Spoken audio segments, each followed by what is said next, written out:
di dalam hati. Tidaklah kalian melihat kepada pipinya yang membengkak dan kedua matanya yang merah.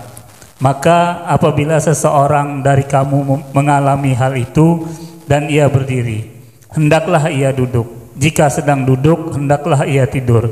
Jika masih tetap begitu, maka berwudulah dengan air dingin atau mandilah, karena api itu hanya dapat dipadamkan oleh air. Nah, bismillah, alhamdulillah, Allahumma salli wa sallim ala sayyidina Muhammadin wa ala alihi wa sahbihi ajma'in, wa ba'd. Al-Imam Al-Ghazali alaihi rahmatullah dalam kajian kita pada malam hari ini mengajak kita untuk merenung apa yang direnungkan tentang kemuliaan-kemuliaan dari Allah Subhanahu wa ta'ala bagi mereka yang bisa menahan amarah. Hendaknya ada di antara orang-orang yang beriman yang mendapatkan anugerah dari Allah Subhanahu wa ta'ala berupa akal, menahan daripada pertengkaran yang terjadi di dalam sanubari, bisikan-bisikan yang dengan itu bisikan mendorong manusia tersebut untuk melakukan perkara yang tidak diridhoi Allah dan menjadi penghalang daripada bisikan syaitan yang ada di dalam hati dan telinga manusia untuk tidak mendapatkan fadilah keutamaan daripada meredam amarah, menahan emosi, kemudian menyikapinya sesuai dengan apa yang telah dituntunkan Allah kepada para anbiya wal mursalin dan mereka orang-orang salihin dan orang-orang yang kembali kepada Allah Subhanahu wa ta'ala. Bahkan Nabi sallallahu alaihi wasallam memberitahukan bahwasannya jika kamu dalam keadaan marah, artinya pertama yang harus kita pahami, akal yang Allah jadikan ini suatu anugerah yang diberikan kepada kita. Apa itu arti akal? Akal itu menurut bahasa habs. Habs itu kalau bahasa kita ini penjara. Ya. Nah, orang yang di dalam penjara maknanya dia tertahan, dia terbelenggu, nggak bisa kemana-mana. Dia hanya bisa bermain di ruang sekian kali sekian, ya, kelilingi oleh jeruji besi. Itu orang yang berada di dalam penjara. Akal itu menahan seseorang agar supaya dirinya tidak keluar daripada batasan-batasan yang tidak mendatangkan ridho Allah Subhanahu wa ta'ala. Dalam konteks menahan amarah artinya agar kita mendapatkan daripada apa yang telah Allah janjikan manakala manusia itu memenjarakan. Nah ini ya kalimatnya, memenjarakan. Apa maksudnya?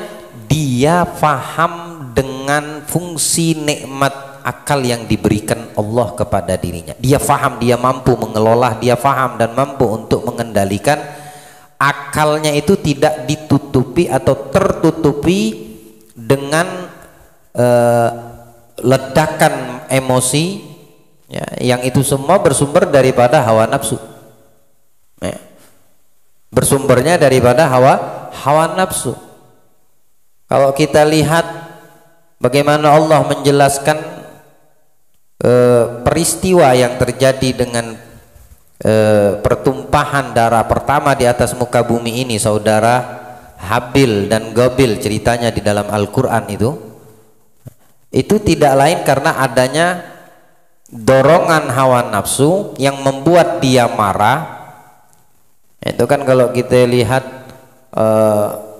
perjodohan yang dilakukan oleh Nabi Adam terhadap keturunannya, itu kan silang dalam arti Habil punya saudari namanya Iglima Labuda. Gabil punya punya saudari namanya Iglima atau sebaliknya. Ketika disilangkan oleh Adam sang ayah, salah satu tidak terima. Gabil punya saudari cantik, Habil punya saudari kurang cantik. Tapi tidak mungkin Habil menikahi saudarinya kandung sendiri dan Gabil juga menikahi saudari kandung, semua kandung. Tapi di sini kan diceritakan masih sedikit nilai populasi manusia saat itu yang dari lahiran Siti Hawa tersebut akan berkembang biak lah manusia ini. Tapi dengan cara tidak boleh saudari yang dari satu perut lahir dengan keadaan sama di hari atau di waktu yang sama. Karena Siti Hawa itu lahiran mengandung selalu lahirnya tawamin, kembar. Ya, selalu dua yang lahir, selalu dua laki perempuan. Sebanyak ada riwayat mengatakan 20 kali mengandung, ada yang mengatakan 100 kali mengandung. Ada dua riwayah di dalam tafsir Imam Tabari. Lalu dari dua generasi yang pertama, Habil dan Gabil, dinikahkanlah Gabil dengan saudari Habil dan sebaliknya Habil dengan saudari Gabil. Tapi Gabil tidak mau. Kenapa? Karena saudarinya cantik. Maksudnya saudari yang lahir dengan waktu yang sama. Gabil tidak terima kalau saudarinya dinikahkan oleh kepada Habil. Akhirnya bilang Allah kepada Nabi Adam, mewahyukan berkorban sebagai bentuk siapa yang diterima dari korbannya, ya. Maka yang diterima daripada korban Habil. Gabil tidak terima, marah. Nah, disitulah nafsunya melonjak atau meledak, marah karena persembahan atau kurban yang dikeluarkan oleh masing-masing itu yang disambar oleh api atau petir itu adalah yang dikeluarkan oleh Habil. Saat itu korban diterima, satu tidak, maka yang tidak diterima marah. Watlu alaihim naba abna Adam bil haqqi idh garraba qurbanan fatuqabbala min ahadima wa lam yutaqabbal minal akhar qala la aqtulannak. Kata Gabil kepada Habil, karena Habil diterima korbannya, Gabil mengatakan, aku akan bunuh kamu. Karena dia marah, emosinya sudah mulai. Dia punya akalnya itu tertutupi karena emosinya, hingga dia mengeluarkan kata-kata la'agtulannaka, aku akan bunuh kamu. Di sini kalimat la'agtulannaka itu masih bentuk keinginan, masih keinginan untuk membunuh. Maka dijawab oleh Habil, innama yataqabbalullah minal muttaqin. Allah itu hanya menerima daripada persembahan korban orang-orang yang bertakwa. Dalam arti bertakwa di sini yang betul-betul hanya semata untuk Allah di dalam beramal, kemudian yang terbaik yang dipilih sama Allah di dalam amal, artinya sedekah yang mereka lakukan. Tapi Gabil tidak mau terima, tidak bisa terima. Dia maunya sedekahnya, korbannya juga diterima sama Allah. Untuk membetulkan apa yang dilakukan daripada yang ditindakan, yang diutamakan, yang diutarakan atau dikerjakan, dilakukan oleh sang ayah Nabi Adam. Hingga anak memusuhi bapaknya. Bayangin, Gobil itu Nabi Adam itu dimusuhi sama dia. Apa namanya? Lalu Allah Subhanahu wa taala mengatakan inni uridu an tabu'a bi itsmika wa itsmi. Aku ingin kamu menanggung dosa yang ada padaku, kata Habil, dan dosa yang ada padamu karena ingin membunuhku. Berarti dua ditanggungnya ini. Jadi dikatakan Nabi Shallallahu Alaihi Wasallam, orang yang membunuh Muslim, jika ketemu dua orang Muslim saling berhadapan, kemudian dua-duanya mati, maka dua-duanya di dalam neraka, kata Rasulullah. Muslim sama Muslim saling membunuh, dua-duanya mati, yang membunuh dan yang dibunuh dua-duanya finnar, kata Nabi. Lalu sahabat tanya, ya Rasulullah, ya kalau yang membunuh, tapi yang dibunuh kok bisa masuk neraka juga? Kata Nabi, karena yang dibunuh berupaya untuk melakukan juga, ingin membunuh juga, walaupun bahasanya dia membela dirinya.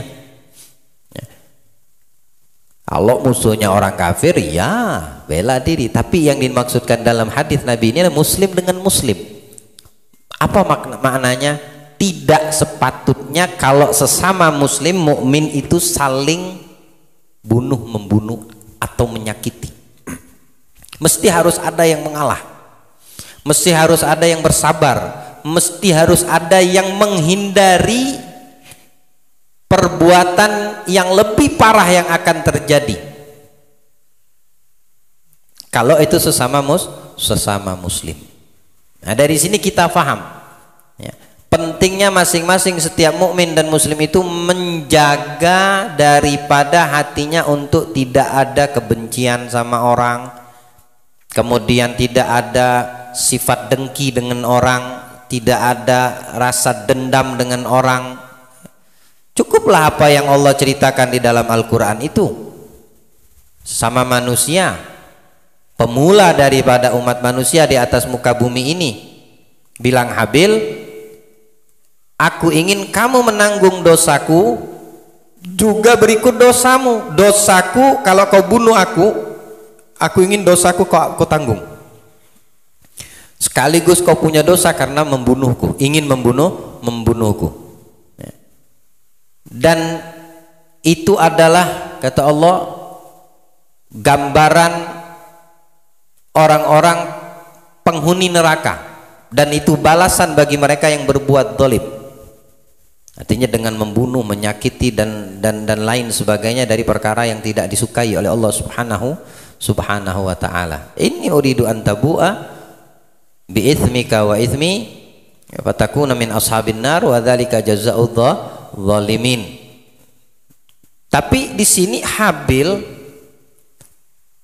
menghalangi terlebih dahulu keinginan jahatnya Gobil untuk membunuh, gara-gara dia punya akal dikalahkan oleh hawa nafsunya, keinginannya tadi. Qala la'aqtulannak, aku akan bunuh kamu. Itu baru keinginan. Ini pertama ya, baru keinginan saja, belum dilakukan. Lalu Allah melanjutkannya, fatawwa'at lahu nafsuhu qatla akhihi faqatalahu. Dia punya hawa nafsu mendorongnya. Nafsu itu mendorong si Gobil ini untuk apa? Bunuh kau punya saudara. Bunuh kau punya saudaramu. Habil tadi maksudnya. Ditaati, nah, diikuti nafsunya. Faqatalahu, akhirnya dibunuhnya Habil tadi. Nah, yang terjadi apa? Penyesalan. Itu penyesalan Gobil itu bingung bagaimana cara menutupi kejadian. Namanya penyesalan terakhir datangnya. Tapi apalah arti orang sudah tidak bernyawa saudaranya, ya, dipukulnya dilemparnya kepalanya dengan batu besar, mati seketika. kemudian digotong, dibawa selama, ada yang mengatakan 1 bulan, 1 tahun, dalam riwayat 100 tahun dibawa muter sama Habil, sama Qabil, mayatnya si Habil, saudaranya sendiri, hingga Allah mengutus gagak berantem 2 ekor burung, 1 kala digali. Nah disitulah proses pertama kali penguburan manusia. Tapi bilang Nabi, semua yang terjadi dari pembunuhan yang ada di atas muka bumi ini, kalau itu dilakukan tidak dengan cara yang hak seperti kisos, ya, artinya tidak dibetulkan dalam Islam untuk menghilangkan nyawa, maka dia Qabil menanggung dosa manusia sampai hari kiamat. Apa namanya, pembunuhan yang terjadi di atas muka bumi ini. Nah, itu sebab dia punya akal tidak bisa dikendalikan. Karena nafsunya yang mengalahkan dari akal yang sehat. Padahal tadi dikatakan akal itu adalah penjara. Dia yang mesti memenjarakan nafsunya. Sehingga pada diri kita, setiap manusia memiliki akal dan nafsu. Nafsu itu bisa ditekan oleh akal, bukan sebaliknya. Andaikan sebaliknya, maka banyak sekali kejadian yang tidak baik akan didapatkan. Nah, itulah orang yang paling sabar, orang yang bisa meredam, menahan emosi, dia akan mendapatkan banyak kebaikan dari Allah Subhanahu wa ta'ala. Banyak betul kebaikan dari Allah akan didatangkan kepada mereka yang mampu menahan diri. Bahasa kita kadang dengar, lebih baik mencegah penyakit daripada mengobatinya, ya tak? Ada peribahasa seperti itu. Lebih baik menahan diri daripada menahan emosi. Maknanya bagaimana? Jangan biarkan kita punya emosi ini menguasai diri kita baru kita mau menahan emosi. Lebih baik kita menahan diri, sehingga dengan sebab itu tidak perlu kita menahan emosi. Ada orang dengan mulutnya mengejek kita, mencaci maki, mengolok-olok kita dan lain sebagainya. Kalau orang yang bisa menahan diri, dia tahu kemana arah yang keluar dari mulut manusia itu yang tertuju kepada dirinya. Dia paham, dia tahu. Maka dia lebih menahan diri daripada menahan emosi. Nah, orang yang inilah yang dikatakan banyak sekali kebaikan yang Allah akan berikan. Lalu Nabi mengatakan, di antara salah satu cara untuk kamu bisa menahan emosi saat kamu kalau lagi emosinya marah, duduk. Kalau kamu masih belum juga duduk, mutoje, tiduran. Kalau masih belum juga, wudhu dengan air dingin bahkan. Ya, sebagian riwayat Nabi mengatakan dengan air dingin. Kalau masih belum juga, mandi. Karena api itu padam dengan air. Itu maksudnya. Ya. Tapi intinya dari semua itu, menahan diri utama daripada menahan emosi. Emosi itu senjata paling ampuh iblis dan syaitan untuk mendatangkan banyak kemudorotan bagi orang yang tidak bisa melawannya, yang mengikuti daripada nafsu emosinya ini. Itu senjata paling hebat di antara banyak senjata dan tipu daya syaitan dan iblis itu kepada manusia kita ini. Paling cepat. Orang kalau sudah emosi lupa diri pasti. Orang kalau udah lupa diri menunjukkan dia punya akal tertutup, terbelenggu sama hawa nafsunya, sama emosinya tadi. Jadi keburukan akan banyak dia dapatkan, mudarat lebih akan banyak dia dapatkan. Manakala emosinya tidak bisa dia tahan. Siapapun itu, tidak ada pengecualian. Manusia selama dia masih hidup, emosi pasti ada. Nah, di sini Imam Ghazali mengarahkan, beliau mengatakan bila emosi tersebut sesuai dengan kehendak Allah, maka bagus penempatannya. Sama itu. Kalau emosinya itu sesuai dengan kehendak Allah, maka betul penempatannya. Bahkan emosi yang seperti itu mendatangkan pahala. Di luar daripada ini mudarat, bahaya, kejelekan aja yang bakal didapatkan. Apa contohnya emosi yang bisa mendatangkan pahala? Ketika kita melihat pada diri kita ada pelanggaran hak Allah yang kita biarkan, dan kita marah pada diri kita, maka marah kita itu mendatangkan pahala. Kenapa? Dengan sebab itu akan timbul emosi yang baru yang menuju kepada Allah, menyampaikan kita kepada murad kehendaknya Allah Subhanahu wa ta'ala. Kamu lihat pada dirimu, aku nih mulutku nih ya Allah kala-kala comberan. Dia marah dengan mulutnya sendiri. Dia khitab, dia kasih khitab dengan mulut, mulut, bahaya betul kau nih. Dia bicara pada mulutnya sendiri. Mulutnya ngomongi mulutnya sendiri. Apa yang kau dapatkan dari mulutmu ngomongin aib orang, membicarakan orang? Apa yang kau dapatkan? Dia marahi dirinya sendiri. Bukan marah ke orang lain kan? Kalau kebalikan yang terjadi ini, mulut kita ini ke orang lain.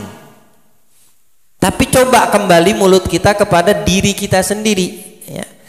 Kita marah emosi dengan mulut kita, hingga setelah itu akan kita dapatkan apa? Perubahan. Kita marahin mulut kita, emosi kita kepada sikap kita. Ini salah satu contohnya saja, mulut. Atau misalnya mata, atau misalnya telinga, atau misalnya tangan, yang melakukan hal-hal yang membuat Allah tidak suka dengan apa yang dilakukan, dimarahinya. Atau batinnya, dirinya, dia bikin muhasabah pada dirinya sendiri. Semua yang tidak baik dia khitabkan kepada dirinya. Nah, itu akan mendatangkan setelahnya kebaikan. Kenapa? Sebab karena dia betul penempatan emosinya. Dia menempatkan emosi terhadap sesuatu yang tidak disukai oleh Allah. Dia harus marah karena itu maksiat. Dia harus marah karena itu yang dilakukan adalah dosa. Maka setelahnya akan terjadi ketaatan. Berubah dia menjadi ketaatan. Bilang Nabi sallallahu alaihi wasallam, laisa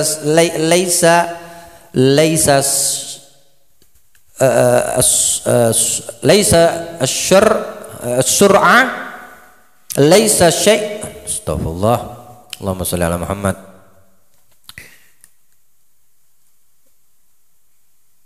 Laisal quwwata as-sur'ah. Bukan dinamakan orang itu kuat, artinya dengan ototnya gede, badannya tegar, tenaganya, powernya ya. Dia jago berkelahi, dia jago gulat. Karena pegulat itu kan kuat semua, petinju itu kan kuat semua biasanya. Bukan itu kata Nabi yang dinamakan laisa syadid as-sur'ah, walakinna syadid man malaka nafsuhu indal ghadab. Laisa syadid as-sur'ah pakai shad. Bukan dinamakan orang itu kuat petarung. Bukan dinamakan orang yang kuat itu ahli bela diri. Tapi yang dinamakan petarung, dinamakan ahli bela diri, siapa orang yang mampu memiliki, menahan nafsunya ketika mau marah. Itu orang kuat kata Nabi. Nabi kalau dicaci maki, semakin Nabi disakitin, semakin lembut dia, semakin beliau itu murah senyumnya, semakin berakhlak Nabi. Kalau Nabi disakiti tapi tidak untuk hak Allah, ini harus kita garis bawahi juga ya. Kalau itu menyangkut pribadi beliau, semakin kejam orang mencaci maki, semakin hebat akhlak Nabi, kelemah lembutannya sallallahu alaihi wasallam. Itu Nabi kita Muhammad yang harus kita jadikan beliau itu tauladan ya. Demikian Rasulullah menyuruh mengucapkan kalau seandainya kita lagi emosi, minta perlindungan kepada Allah dari syaitan, karena emosi itu adalah senjatanya syaitan ya, terhadap umat manusia dari anak cucu Nabi Adam. Cepat-cepat berlindung kepada Allah. A'udzubillahi minasyaitonir rajim. Aku berlindung kepada Allah daripada syaitan yang terkutuk. Sambil ditadabburi bacanya, sambil difahami, direnungkan bahwasanya dia saat ini sedang diobrak-abrik hatinya sama syaitan supaya dia marah, supaya dia marah. Siti Aisyah kalau lagi marah dipegang hidungnya sama Nabi, ya Uwaisi, guli Allahumma rabba Muhammad ighfir li dhanbi wa adhibil ghaidha qalbi wa ajirni min mudillatil fitan ma dhahara minha wa ma batan. Ya Allah, oh Tuhannya Muhammad, ampuni dosaku. Ampuni dosa, maksudnya dosa di sini marah itu bukan dosa, tapi kesalahan. Ya. Ketika marah orang itu, kalau marah itu maknanya dosa, ya, maka orang yang hanya marah tanpa melakukan satu tindakan, dia sudah berdosa. Artinya ini kejelekan. Maksudnya ampunilah dosaku, kalau itu adalah marah yang dimaksudkan, hapus kejelekan daripada sifat yang tidak bagus ini, sifat pemarah ini. Minta dihapuskan kepada Allah, ya.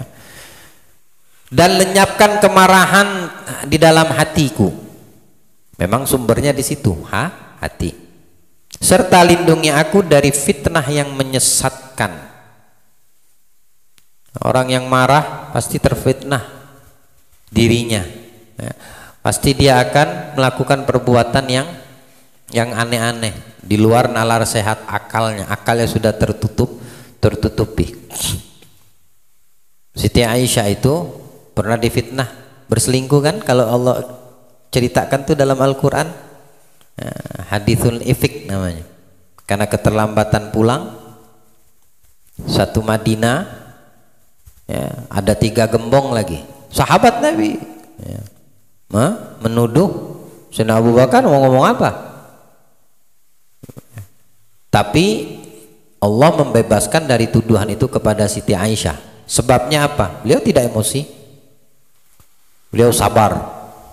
Bahkan Ummu Salamah, Ummul Mukminin, istri Nabi, pernah bertanya kepada Aisyah, saat terjadi fitnah atas dirimu, apa yang terjadi pada dirimu? Apa yang kau lakukan?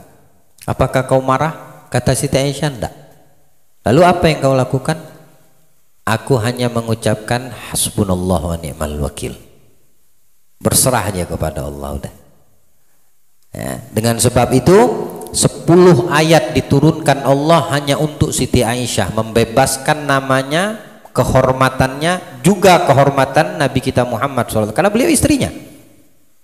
10 ayat diturunkan Allah untuk membebaskan dan membersihkan nama Siti Aisyah dari tuduhan. Yang menuduh kena hukum sama Allah, ya, kena hukuman.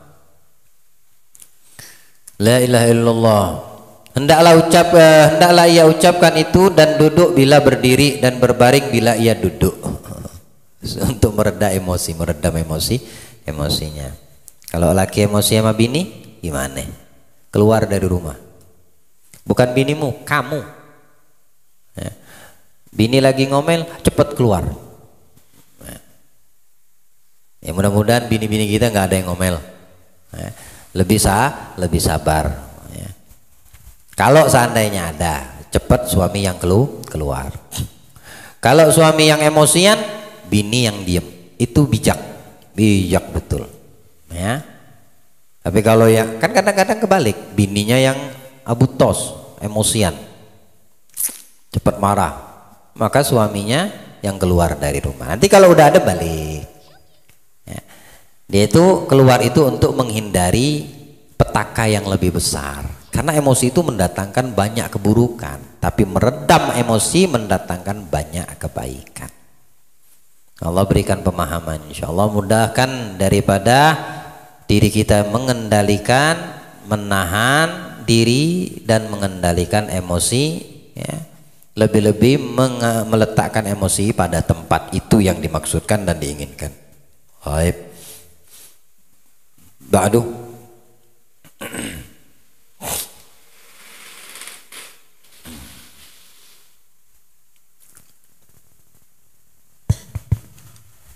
Bismillahirrahmanirrahim. Radhiyallahu ankum.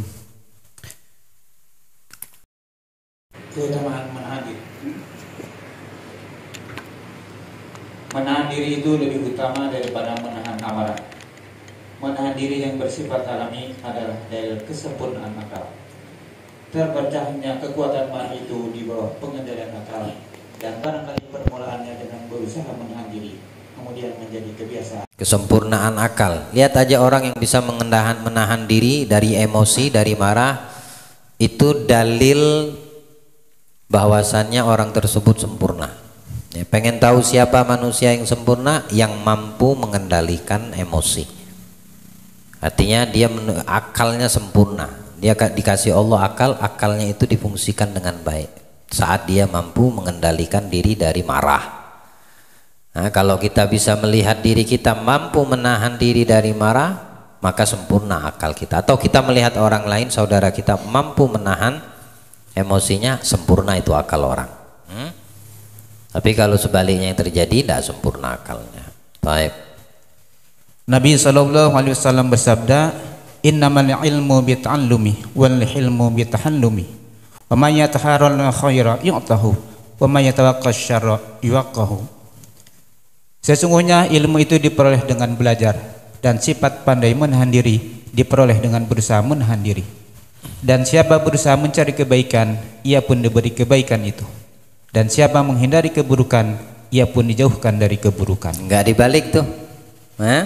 Lihat detail Nabi menjelaskan hadisnya. Innamal ilmu bitta'allumi wal hilmu bitahallumi. Ilmu itu diperoleh dengan belajar. Mana ada orang lahir tiba-tiba alim, kata Imam Syafi'i. Lahir brodol dari perut ibunya tiba-tiba alim. Gak ada, harus dengan belajar. Belajar itu tidak mengikuti usia. Kata Nabi, belajar itu dari kandungan sampai kuburan. Ya, oh anak udah tua, oh anak udah enggak, oh itu enggak ada kemauan mau belajar yang berkata seperti itu. Anak malu, enggak ada mau kebaikan tuh orang mati. Belajar itu dari mulai kandungan, di kandungan ibu sampai masuk ke dalam kuburan. Itulah batas akhir kita ini belajar agama, ya, belajar hukum-hukum Allah. Dan sifat pandai menahan diri diperoleh dengan berusaha menahan diri. Jadi kalau bukan dari kesadaran diri kita untuk menahan, maka tidak akan terjadi sifat hilm itu. Apa itu hilm? Hilm itu seperti yang Allah firmankan di dalam Al-Quran, ini pada salah satu sifat yang baik loh ya. Hilm ini sifat yang sangat-sangat mulia yang Allah kasih kepada salah satu di antara banyaknya utusannya, itu Nabi Ibrahim yang diceritakan dalam Al-Quran. Inna Ibrahima lahalimun awahun munibun. Ibrahim. Nah, apa itu hilm? Hilm itu bato'al ghadab, orang yang lambat marah. Bukan lemot Ada orang yang lemot paham. Bukan, ini lemot marahnya. Ya. Udah orang misalnya contoh ini udah dimaki habis-habisan, marahnya baru besok, baru mau timbul marahnya, lambat marahnya, enggak guna. Yang seperti itu. Maksudnya dia mampu menahan emosinya, enggak cepat marah, enggak tersulut, enggak cepat terpancing. Yang cepat terpancing ini bahaya. Halim itu sifat yang luar biasa, ikhwan. Anugerah dari Allah. Dia bahkan ratingnya derajat halim ini di atas sabar. Anda bayangkan kedudukan ini, magam kedudukan, ya, magam yang tinggi di sisi Allah, sifat yang mulia di sisi Allah, namanya halim. yang Allah contohkan itu ada pada Nabi Ibrahim, apalagi dengan Nabi kita Muhammad Sallallahu Alaihi Wasallam, ya, itu mengungguli sifat sabar. Halim itu, ya Allah, ente dimaki balasnya senyum, murah senyum betul nih orang. Dia tidak ada marah sama sekali kecuali kalau hak Allah selesai. Kalau hak Allah yang dihadapkan di hadapannya, oh dia tidak ada yang bisa membendung kemarahannya. Tapi kalau untuk pribadinya halim, sabar, di atas sabar halim. Ya, ente ini gini, senyum aja deh. Masya Allah tuh orang halim banget. Tidak mungkin juga orang main pukul tiba-tiba mendadak gitu kan. Andai kan ada seperti itu, dia balas dengan senyum. Nah, gitu. Ini halim. Susah marah, susah betul dipancing kemarahan emosinya. Lalu Nabi mengatakan, dan siapa menghindari keburukan, mestinya kan maksudnya bisa saja itu kalimat lawan menjadi lawan kata. Siapa yang ingin memperoleh ilmu maka dia harus belajar. Siapa yang ingin menahan diri, dia harus menahan diri. Siapa yang menghindari keburukan, kalau dibalik itu hadisnya, siapa yang tidak menginginkan ilmu maka tidak usah belajar. Siapa yang tidak menginginkan sifat pandai menahan diri, ya nggak usah ditahan dirinya. Tapi tidak, Nabi mengatakan siapa menghindari keburukan, ia pun dijauhkan dari keburukan. Artinya, ya, kita harus pandai menjauhkan diri dari sesuatu yang tidak mendatangkan manfaat untuk kita. Maka akan jauhlah semua hal-hal yang tidak bermanfaat tersebut dari diri kita. Tentunya keburukan. Yang dimaksudkan Rasul Sallallahu Alaihi Wasallam. Siapa yang ingin menghindari keburukan, ia pun dijauhkan dari keburukan. Allah berikan pemahaman untuk kita. Baik, tim. Nabi Sallallahu Alaihi Wasallam bersabda, carilah ilmu dan ketenangan serta sifat menahan diri di samping ilmu. Ada orang yang berilmu tapi emosi, ilmunya banyak, tapi untuk menahan diri, ya, di samping dari dia menuntut ilmu, dia belum bisa. Ada yang seperti itu. Tapi ketika kita mencari ilmu, kita menuntut ilmu, ya, sampingan dari kita menuntut ilmu itu menahan diri daripada malas, marah. Itu harus kita bisa tahan. Jangan diikutin. Ya, kalau itu mendatangkan kerugian. Baik. Janganlah kamu menjadi ulama yang sombong sehingga kejahilanmu mengalahkan ilmumu. Sombong mengalahkan walaupun dia banyak ilmu. Angkuh meskipun dia banyak ilmu, pasti kalah dia. Kenapa? Karena tidak ada sifat hilm, sabar, berupaya untuk menahan diri dari cemoohan, dari bahasa mulut orang, dari caci makian, ya, dari orang tidak setuju. Ada banyak aja orang tidak setuju.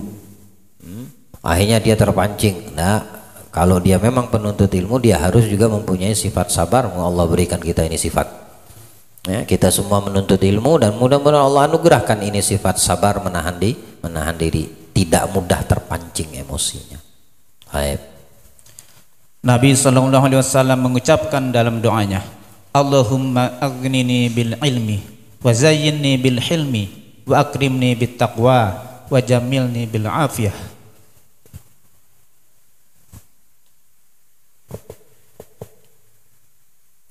Baik. Ini diantara doa yang diajarkan Rasul.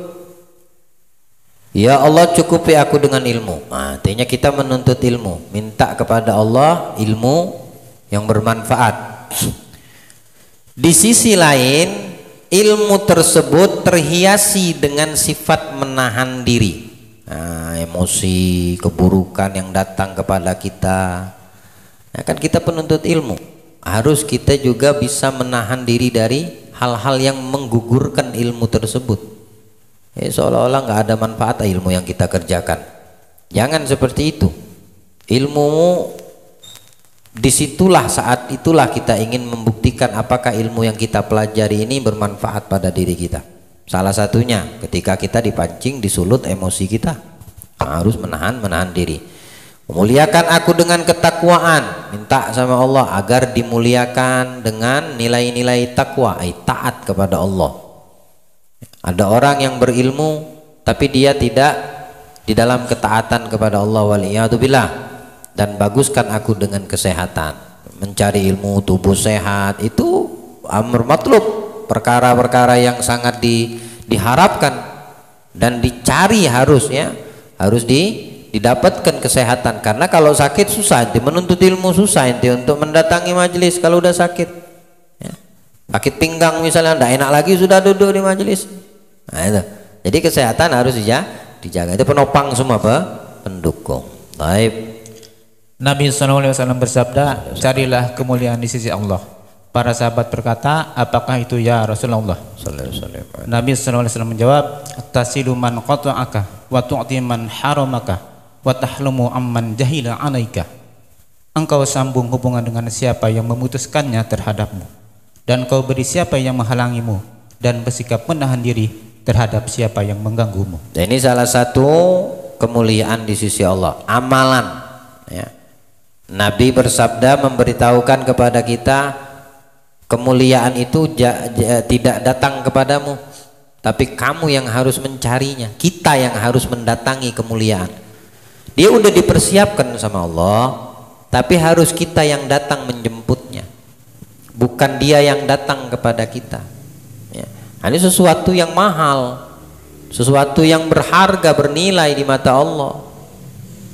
Ente mau masuk ke dalam surganya Allah, maka lakukan apa-apa amalan penghuni surga.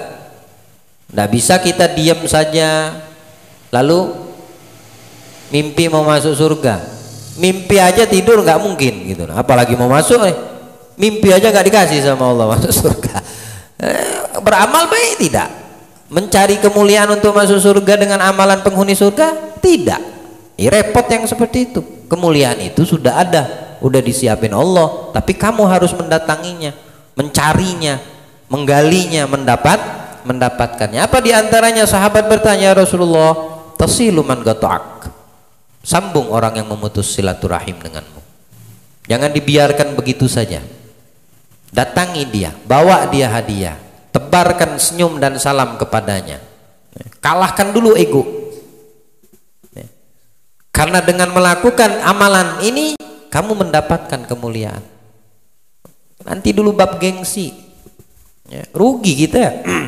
Itu kemuliaan disiapkan sama Allah. Ketika ada orang yang memutus hubungan baik dengan kita, kita yang nyambung. Kalau udah tersambung, jaga, jangan sampai terputus. Nah, menjaga itu lisan dijaga, hati dijaga. Mulut kita ini jangan sampai kalimatnya membuat terputus silaturahim. Berapa banyak sebab mulut ini terputus silaturahim? Tidak saja kepada orang lain, bahkan ada anak dengan orang tua, saudara dengan saudara.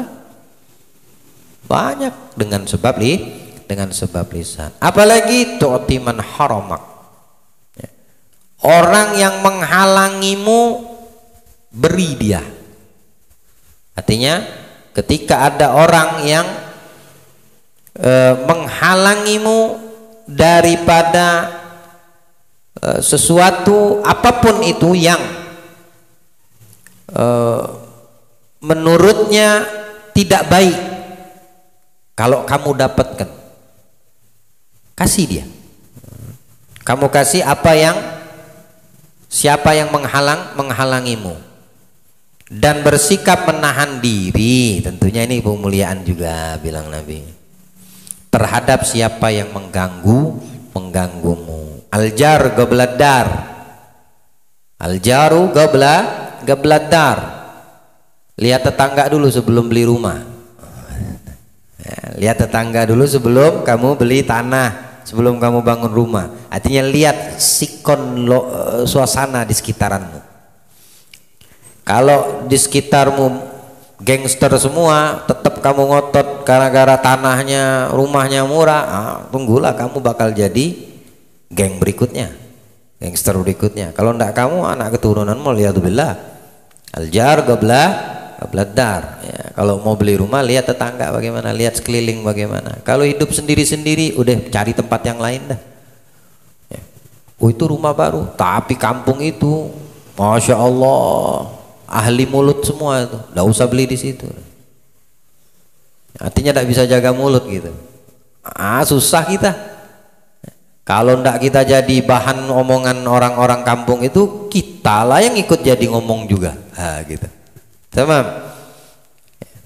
Jadi kalau orang menahan, mengganggumu, tahan dirimu, jangan sampai tersulut. Taib. Allah Ta'ala berfirman, wa idza khawatabahumul jahiluna qalu salama. Dan apabila orang-orang jahil menyapa mereka, maka mereka mengucapkan kata-kata yang mengandung keselamatan. Ini ayat surat Al-Furqan 63. Yang punya aplikasi Al-Quran terjemah dibuka. Anak pengen kita sama-sama baca. Ini potongan ayat ini ya. Karena ayat ini wahyu Allah dalam surat Al-Furqan dari ayat 63 tidak sampai di sini saja. Ini Allah memberitahukan kepada kita yang beriman kepada Al-Quran dan beriman kepada hari akhir, ciri-ciri hamba Allah itu seperti apa dan bagaimana. Ciri-ciri manusia itu dikatakan betul-betul dia hamba Allah di atas muka bumi ini. Sifatnya itu bagaimana saja. Nah, ini ciri-cirinya di ayat ini Al-Furqan ini. Mulai dari ayat 63 itu ya. Wa ibadur rahman ayat awalnya ya. Coba dibaca. Resepi, tadabburi ya maknanya, sehingga masing-masing di antara kita, saya dan Anda, setelah kita baca ini ayat sempurnanya, bikin pertanyaan kita masing-masing. Betulkah aku selama ini hambanya Allah? Atau hamba sebatas kalimat H-A-M-B-A? Atau memang aku betul-betul hambanya Allah? Bikin pertanyaan itu pada diri kita masing-masing. Ini ayat luar biasa, ini bukan sebatas di 63 ya, ini salah satunya, tapi banyak lagi. Tapi kita pengen lihat apa, siapa, ciri-cirinya bagaimana, sifatnya bagaimana. Hakikat manusia itu dikatakan hamba Tuhannya, hamba Ar-Rahman. Fadhal. Yang punya aplikasinya baca, dilihat dan baca terjemahnya, direnungkan ya, tadabbur. Baik. A'udzubillahi minasyaitonir rajim. Wa ibadur rahmanil ladzina yamshuna 'alal ardi hauna wa idza khatabahumul jahiluna qalu salama. Dan hamba-hamba Tuhan yang Maha Penyayang itu ialah orang-orang yang berjalan di atas bumi dengan rendah hati. Itu pertama. Tanda itu ya. Dan hamba-hamba Tuhan Ar-Rahman, hamba Allah yang berjalan di atas bumi ya. Kita kan menisbatkan, kita kan mengatakan aku hamba Allah ya. Dan kita berjalan di atas bumi ciptaan Allah ini. Itu kan pengakuan penuturan dari kita. Kalau saya ditanya siapa kamu hamba siapa, pasti saya akan berkata hamba Allah. Aku adalah hambanya Allah. Aku berjalan di atas muka bumi Allah. Tapi sifatnya ini, ciri-ciri penghambaan, betul-betul hakikat dia nih seorang hamba tuh ada ndak gitu lah. Yang pertama ciri-cirinya hauna. Ya. Apa ibadur rahman ladzina yamshuna 'alal ardi haunan. Haunan itu artinya merendah diri. Hatinya itu selalu tidak ada congkak, tidak ada sombong, dia selalu merendah. Tutur katanya baik, bawaan geligatnya baik, gerak-geriknya baik, diamnya baik, geraknya baik, Anda merendah diri. Itu pertama sifatnya hamba Allah, hauna. Yang kedua, Wa idza khatabahumul jahilun, kalau ada orang yang bodoh, orang jahil, maksudnya bodoh jahil bagaimana? Yang kagak ngerti. Ya. Siapa orang yang jahil bodoh yang kagak ngerti? Yang membuat emosi kamu mau meledak dengan mulutnya dia atau dengan sikapnya dia. Mulutnya ngomel-ngomel, mencaci maki kamu, membuat fitnah untuk kamu. Itu orang bodoh. Tapi hamba Allah di dalam menyikapinya sifatnya bagaimana? Wa idza khatabahumul jahiluna qalu salama. Kalau ada orang bodoh ngomong, dia cuma menjawab salama, artinya dibalas dengan kebaikan. Dibalas dengan doa yang baik. Tidakkah kita pernah mendengarkan Nabi Isa dengan murid-muridnya ketika datang di tengah perjalanan, kemudian ketemu sama orang-orang fasik dan mencaci maki Nabi Isa, begini begitu, habis Nabi Isa dibuatnya. Nabi Isa seorang nabi utusan Allah dibuat habis-habisan dengan mulut ini orang. Apa jawab Nabi Isa? Jazakallah khair, semoga Allah balas untukmu kebaikan. Murid-murid Nabi Isa mendengar, ya Nuhullah, ya Ruhullah, ya Nabi Allah, ini orang habis-habisan menfitnahmu, memakimu, mencacimu, kok kamu jawab dengan semoga Allah balas dengan kebaikan? Ini muridnya yang marah. Apa jawab Nabi Isa? Anfaqtu ma indi, ma fi indi, wa hum yunfiqu ma indahum. Setiap masing-masing itu manusia masing-masing, kata Nabi Isa, dia itu berinfak. Artinya aku berinfak dengan apa yang ada di dalam hatiku, dan mereka berinfak untukku dengan apa yang ada di dalam hatinya. Mulutnya tadi itu mencaci maki, memfitnah Nabi, itulah infaknya untukku, kata Nabi Isa. Tapi infakku untuknya jazakallah khair. Aku berinfak kepada mereka dengan mendoakan kebaikan untuk mereka. Subhanallah, tauladan. Beginilah gambaran hamba-hamba Allah yang ada di atas muka bumi. Idza khatabahumul jahiluna qalu salama. Sedahsyat apa kita dapat makian, dapat fitnah, dapat cobaan, dapat ujaran kebencian dari orang lain. Qalu salama. Kalau itu bisa keluar dari diri kita, betul-betul kita hamba Allah di atas muka bumi ini. Nah, hafalkan, ingetin, itu ciri-ciri yang kedua. Baik, apa setelahnya? Ciri-ciri yang ketiga nih. Walladzina yabituna lirabbihim sujjadan wa qiyama. Walladzina yabituna lirabbihim sujjadan wa qiyama. Ini ciri-cirinya hamba Allah di atas muka bumi ini. Kalau malam tiba, dia hidupkan malam itu dengan apa? Yabituna sujjadan wa qiyama, sujud kepada Allah, mendirikan, menghidupkan malam dengan ibadah, taat kepada Allah. Ya, ini hamba Allah. Ada ndak pada diri kita? Kita ini betul-betul hamba kah? Ya. 2 rakaat aja kita di malam hari, pernah kah? Rutin kah? Istiqomah kah? Kalau hamba Allah menghidupkan malam. Kalau alamatud dunya Syekh Imam Abdul Rahman, laqad fatani min khiyarin nasi kam rajulin, telah hilang dari zaman kita saat ini, maksud zamannya beliau itu, orang-orang pilihan Allah, hamba-hamba pilihan Allah, udah hilang, artinya udah meninggal semua. Sedikit ini, bakka ulailatihi, di malam hari mereka menangis. Sajjadu khalwatihi, sujud menangis di hadapan Allah. Kalau udah tiba waktu malam, menghidupkan malam, tahajud tadi, dia nangis merintih dalam keadaan sujud, dia menangis merintih di hadapan Allah. Ini jarak udah nggak ada di zamanku, sudah hilang, sedikit sekali yang didapatkan yang seperti ini.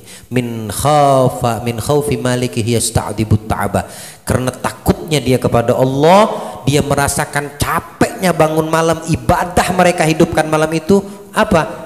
At-ta'aba, yasta'dibut ta'aba, jadi nikmat. Masya Allah. Kalau kita awal-awal susah, tapi untuk mereka yang sudah terbiasa daripada hamba-hamba Allah itu menghidupkan malam, nangis merintih di sujudnya, nangis kepada Allah, menyesali dosa yang ada pada introspeksi dirinya, itu nikmat. Subhanallah, menjadi nikmat. Nah, seperti itulah ciri-ciri hamba Allah. Walladzina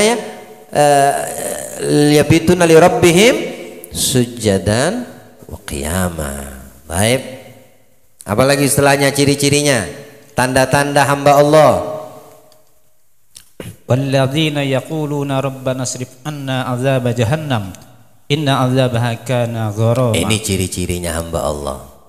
Walladzina yaquluna rabbana srif anna azab jahannam. Dia mengadakan tangan di malam hari, dia munajat, ya Allah, isrif anna azab jahannam, jauhkan aku, selamatkan aku, hindarkanlah kami daripada azab api neraka jahanam.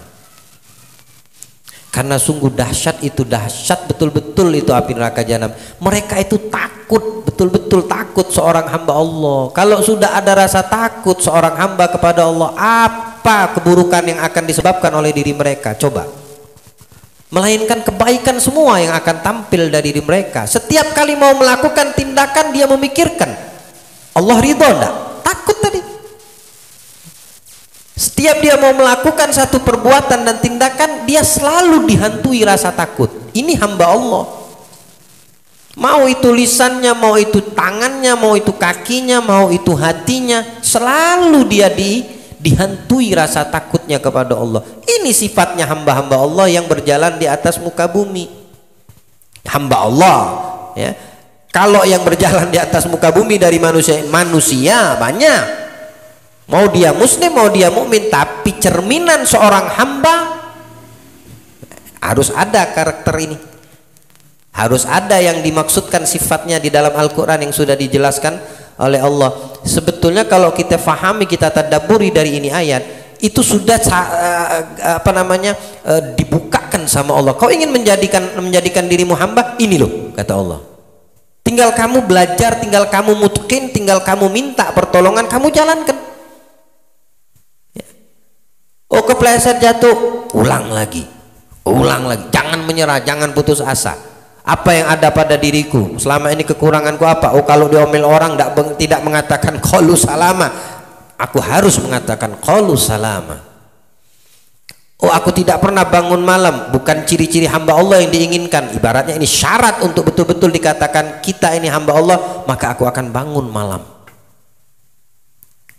Entah dia pakai alarm, atau dia nitip sama bininya, atau dia minta tolong bangunkan anak malam. Ente nggak tidur malam ya, tolonglah bangunin anak jam 2. Kalau ente belum tidur jam 2, bangunin anak ya, tolong. Saling mewasiatkan kebaikan, wa tawassaw bil haq, tawassaw bis sabr. Artinya dia ada keinginan untuk menunjukkan dirinya itu menjadi seorang hamba Allah. Mudah-mudahan Allah beri pemahaman kepada kita. Jadi dia betul-betul takut kepada azabnya Allah, meminta perlindungan dari siksa jahanam. Taib. Tim. Innaha sa'at mustaqarra wa muqama. Sesungguhnya jahanam itu seburuk-buruk tempat menetap dan tempat kediaman. Walladzina idza anfaqu lam yusrif. Walladzina idza anfaqu lam yusrifu wa lam yaqtulu wa kana baina dzalika qawama. Kalau dia berinfak enggak berlebihan, kagak juga kikir, tengah-tengah. Belinfak berlebihan kurang bagus, kikir tambah kagak bagus, tengah-tengahnya, mu'tadil. Itu ciri-ciri sifatnya hamba Allah di atas muka bumi. Taib. Walladzina la yad'una ma'allaha ilahan akhara wa la yaqtuluna an-nafsa allati haramallahu illa bil haqqi wa la yaznun wa may yaf'al dzalika yalqa asama. Yadha'af lahul 'adzab. Artinya dan orang-orang yang tidak menyembah Tuhan yang lain beserta Allah dan tidak membunuh jiwa yang diharamkan Allah. Maksudnya tidak syirik, ya, tidak berbuat syirik kepada Allah, tidak menghilangkan nyawa kecuali dengan jalan yang dibetulkan dalam agama seperti qisas. Baik.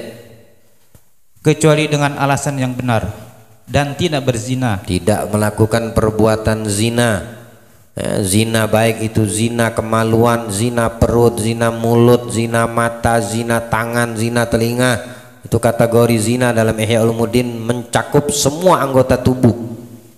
Bukan saja pada kemaluan, naudzubillah, apalagi kalau sampai kepada kemaluan. Yang seperti itu, dosa yang seperti itu, semua bentuk perbuatan zina 7 anggota badan kita, yudha'if lahu, ya, dilipat gandakan dosanya sama Allah.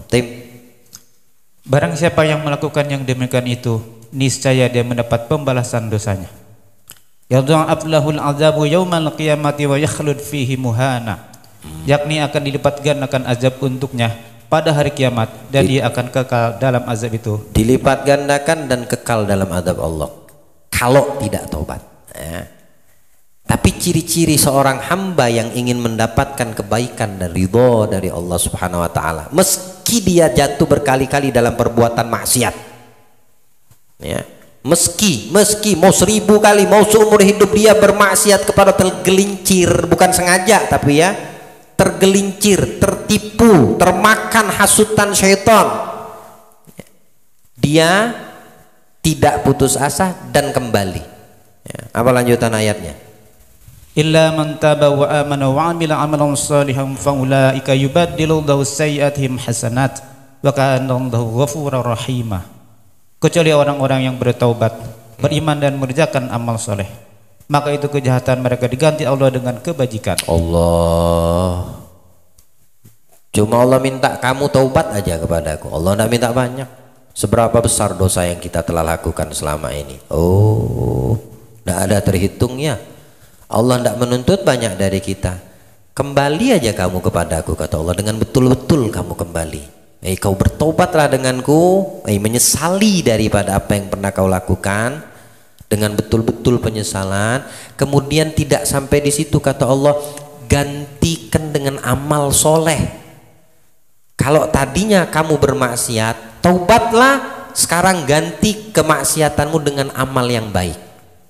Kalau kamu lakukan itu, kata Allah, yubaddilullahu, aku ganti, kata Allah, dosa yang dulu kamu bermaksiat, sekarang aku ganti dengan kebaikan. Tidak sia-sia. Yang penting betul-betul bertobat, kemudian melakukan amal yang saleh, amal yang baik, bukan maksiat lagi, amal baik aja yang dikejarnya. Setiap dia mau melakukan sesuatu, dia memikirkan, ini ada apa pahala enggak, ini amal baik bukan, ya. Oh ada, dilakukan sama dia, kemudian digantikan sama Allah dosanya itu dengan amal baik. Bukan dosanya masih tetap walau udah bertobat, dosa masih tidak diganti dengan kebaikan. Misal dosanya 1 gunung, sekarang diubah sama Allah kebaikan 1 gunung, sebab dia bertobat. Tamam, tim. Wa man taba wa amila salihan fa innahu yatubu ila Allahi mataba.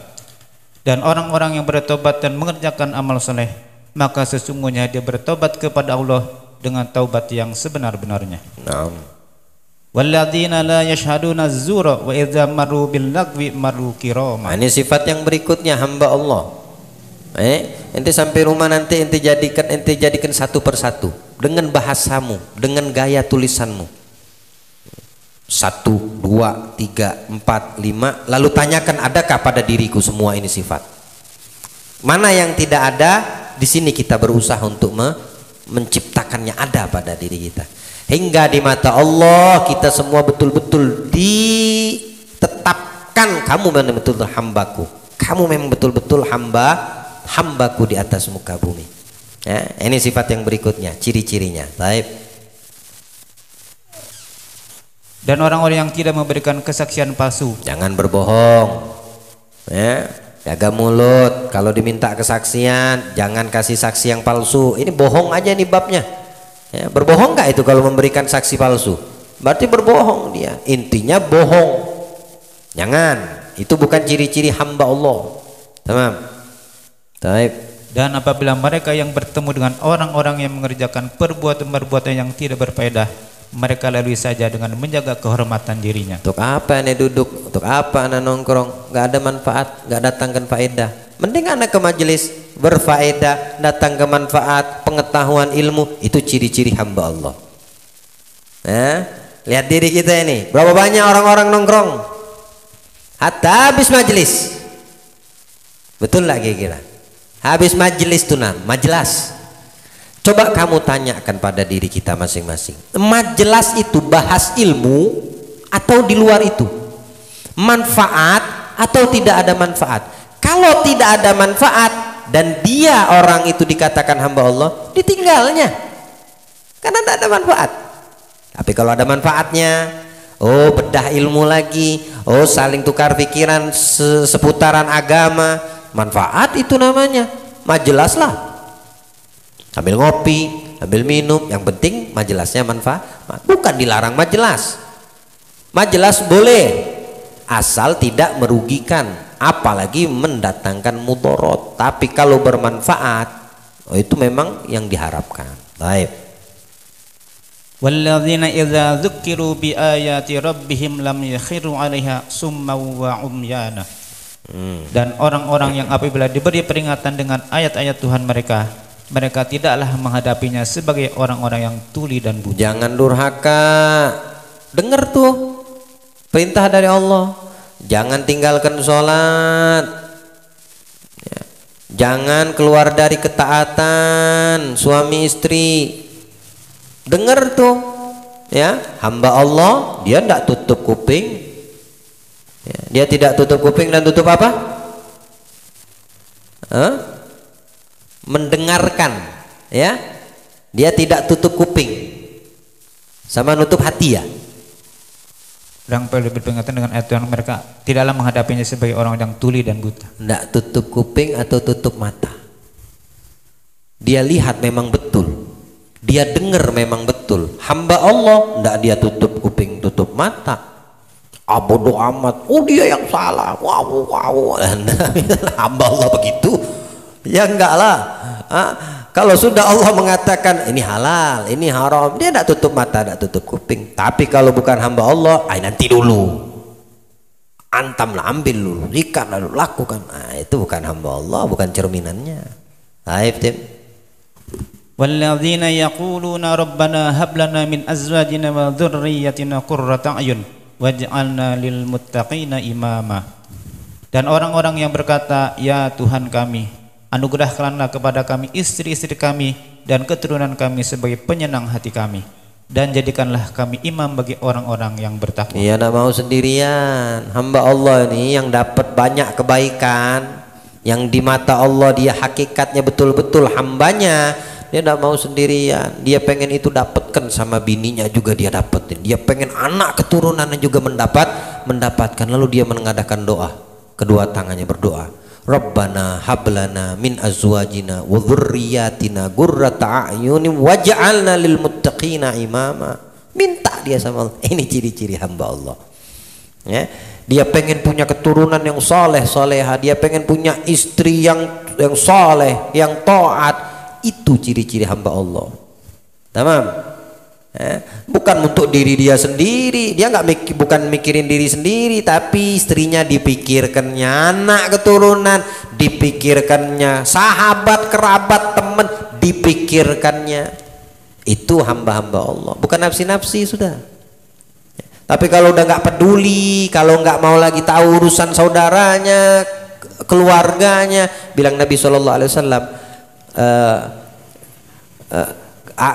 keluarnya aku dengan kalian, keluarnya kalian dengan aku membantu saudaramu itu lebih aku cintai, kata Nabi, daripada kamu iktikaf sebulan di masjidku. Bima'anal kalam. Masjid Nabi ya, Nabawi, Masjid Madinatul Munawwarah, Masjid Nabawi. Ada orang butuh, ada orang kesusahan, atau dia keluar untuk membantu saudaranya, memikirkan, namanya itu memikirkan saudaranya, kebaikan untuk saudara, itu lebih disukai oleh Nabi daripada kamu iktikaf sholat berapa ribu rakaat inti sebulan itu, berapa kali hatam Al-Quran inti kalau memang betul-betul sungguh-sungguh, berapa banyak ibadah inti pahala iktikaf aja udah Masya Allah. Di masjid lagi, ditambah di masjid baca Quran, sholat, ruku, sujud, itu aja hari-hari lah selama 1 bulan. Dan masjid Nabi lagi, masjid Nabi itu semua kebaikan dilipat gandakan oleh Allah berapa? 10.000 kali lipat selama 1 bulan. Sama kamu keluar membantu saudaramu, memikirkan kekurangan yang dibutuhkan membantulah, lebih disukai sama Nabi, lebih dicintai itu perbuatan amal soleh tersebut. Ini gambaran hamba Allah, dia tidak memikirkan diri sendiri, dia pikirkan istrinya, dia pikirkan anak-anaknya, dia pikirkan orang yang ada di sekitarnya, bagaimana caranya menjadi baik semua. Hablana min azwajina wa dzurriyyatina qurrata a'yun waj'alna lil muttaqina. Itu sifat hamba Allah. Dikit lagi itu. Ulaika yujzauna al-ghurfata bima sabaru wa yulqauna fiha tahiyyatan wa salama. La ilaha illallah. Mereka itulah orang yang dibalas dengan martabat yang tinggi dalam surga karena kesabaran mereka. Sabar, karena kesabaran mereka itu tinggi derajatnya dikasih sama Allah. Di dalam surga yang paling tinggi Allah anugerahkan untuk mereka. Tamam. Baik. Dan mereka disambut dengan penghormatan dan ucapan selamat di dalamnya. Para malaikat menyambut, ditunggu, disambut, ahlan wa sahlan, selamat, kamu sukses, kamu betul-betul hamba Allah. Ini udah disiapin sama Allah, nikmat dari Allah atas kesabaranmu, atas dirimu membuktikan kamu memang dikatakan layak dikatakan hamba Allah. Selamat, kata para malaikat. Ente dikasih selamat sama Prabowo, bahagianya bukan main, presiden terpilih, apalagi para malaikat Allah. Ente dikasih selamat sama orang di sekitarmu, ente dengan sukses apa yang ente dapat, bahagianya bukan main. Selamat ya. Oh selamat ulang tahun ya, oh bahagia enggak? Panjang umur, senangnya bukan main gitu ya. Ada guru ente mengatakan selamat ulang tahun, selamat ulang tahun, panjang umur, bahagia enggak? Bahagia. Allah malaikat bersiap menyambut ente, disambut ente, selamat ya, selamat atas keberhasilan kesuksesanmu menjadi hamba Allah. Ini surga disiap Allah, tingkat derajat yang paling tinggi sudah disiapkan sama Allah. Selamat, sukses, kata malaikat. Enggak tertandingi, enggak bisa diungkapkan kebahagiaan seperti itu. Kalau itu didapatkan oleh kita yang ada di tempat ini malam ini, kelak nanti ketika kita menghadap Allah, tidak bisa dibayangkan itu kebahagiaan. Namun Allah berikan itu kenikmatan anugerah kepada kita insyaallah. Taib. Khalidina fiha hasunat mustaqarra wa muqama. Mereka kekal di dalamnya. Surga itu sebaik-baik tempat menetap dan tempat kediaman. Kekal di dalamnya, tempat yang paling baik. Masya Allah. Allah jadikan kita termasuk orang-orang yang beruntung insyaallah.